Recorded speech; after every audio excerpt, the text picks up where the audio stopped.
I think it's important to note because we have been seeing a lot on social media about going after Bernie Sanders and the statements he's been making, and the fact that in spite of everything that's been going on right now, he has been extremely nuanced in a not so good way when it comes to talking about Israel-Palestine. Nope. And that should cause a great deal of concern for a lot of people, which I think in many ways, much as Clint was talking about how much either avoiding or being on the wrong side of the Israel issue has been damaging Tim Pool, that of which he will not come back from, because I think that these will have long-lasting effects. And if anybody can speak to the major letdown that is Bernie Sanders, especially on this issue, it's Norman Finkelstein. Forgive me for, again, bringing in the Schumer book, but one of the things that struck me reading it is the things that are not there. And two things that were not there were, he talks about this explosion of anti-Semitism in the United States, you know, the usual thing. Every few years they start with a new anti-Semitism. But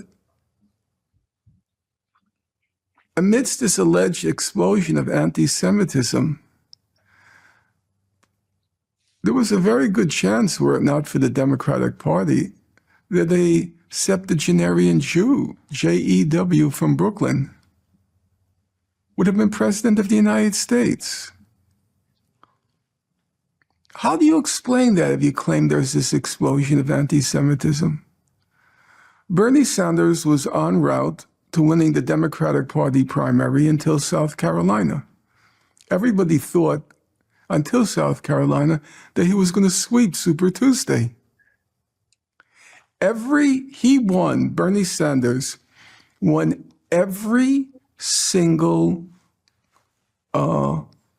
cohort under 30, blacks, Latinos, every single breakdown they use, you know? He won every single one under 30, if you looked at the polls for the Democratic Party.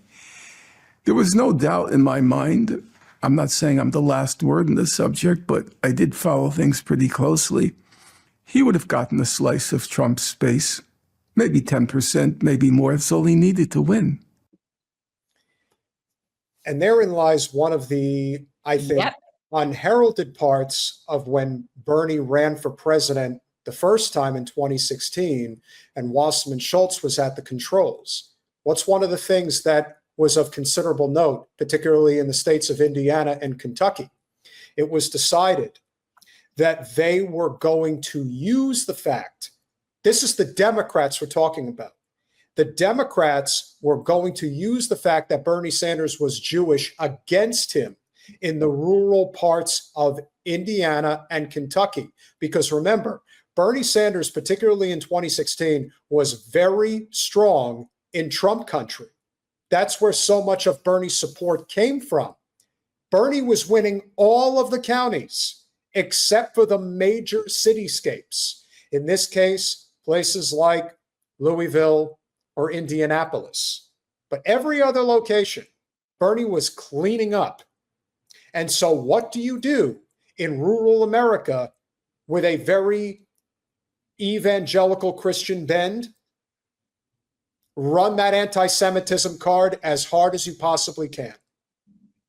Not that that's necessarily what's motivating people to vote, but it was proven in the WikiLeaks dumps that they were using it against Bernie Sanders. Not that there was this grassroots movement to push against Bernie Sanders because he was Jewish. No, it was the Democratic Party establishment led by Wasserman Schultz that did this against Bernie Sanders. Correct. Norman Finkelstein is 100% correct. So there's this, but why? Because people didn't give a darn that he was Jewish from Brooklyn. He spoke to them. He not only spoke to their needs, he spoke to their needs with sympathy, real sympathy. That's why he had a chance.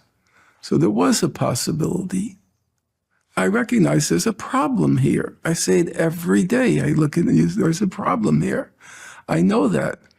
The assaults on the university, and believe me, I am the last person to have this awe and deference to the university system. I recognize real achievement.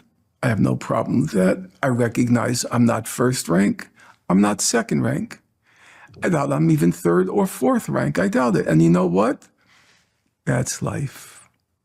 It's the God's throw of the dice. I know I work hard, but as Edison famously said, genius is 1% inspiration and 99% perspiration. I do I'm at least 97% on the perspiration until my brain just dies out on me. Another minute, but it's up to you if you want me to pull it. Well, I mean, are we done past the burn? I don't know. First of all, I don't know that we can play the whole thing. This is the whole, we don't need to play their whole clip of their interview with Norm. It's only a few minutes. That's fine. Is there more that he's saying about Bernie is what I'm saying? I believe so. So we'll test it for a few seconds. Okay. That's not my lack of will, but my brain says no. The wheel stopped turning. I didn't get the 1% of inspiration. Very few people do, I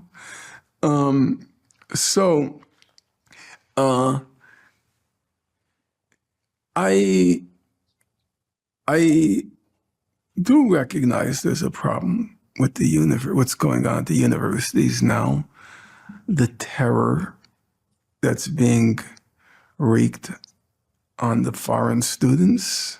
And soon it will not just be foreign students. That's just a matter of time. I recognize all that, and I'm very concerned about that. On the other hand, it didn't start under Trump. Let's stop that pretense.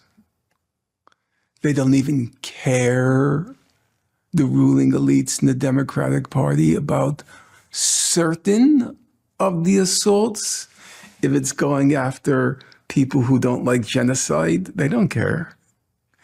If it's going after the Middle East Studies Department, they don't care. What was Chuck Schumer's reaction to Mahmoud Khalil's arrest? Did you read his reaction? Mm-hmm.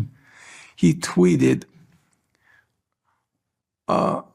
Mahmoud Khalil was arrested.